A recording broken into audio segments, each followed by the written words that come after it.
Tonight, I am announcing Canada will be responding to the U.S. trade action with 25% tariffs against $155 billion worth of American goods.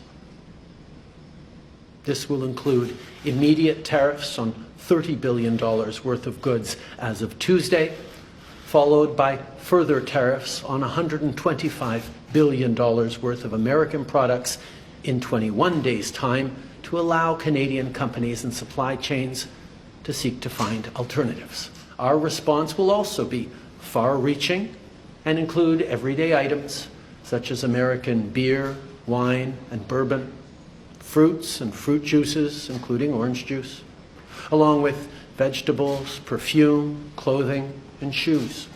It'll include major consumer products like household appliances, furniture, and sports equipment, and materials like lumber and plastics, along with much, much more.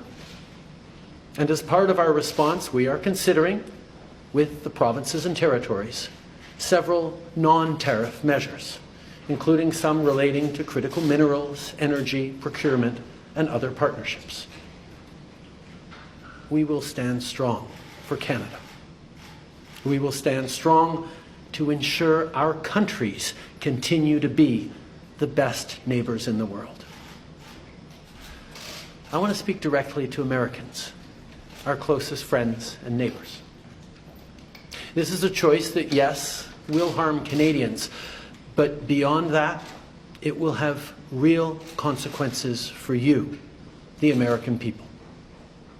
As I have consistently said, tariffs against Canada will put your jobs at risk, potentially shutting down American auto assembly plants and other manufacturing facilities. They will raise costs for you, including food at the grocery stores and gas at the pump. They will impede your access to an affordable supply of vital goods crucial for U.S. security, such as nickel, potash, uranium, steel, and aluminum. They will violate the free trade agreement that the President and I, along with our Mexican partner, negotiated and signed a few years ago. Together, we've built the most successful economic, military, and security partnership the world has ever seen.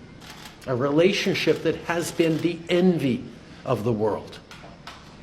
Yes, we've had our differences in the past, but we've always found a way to get past them.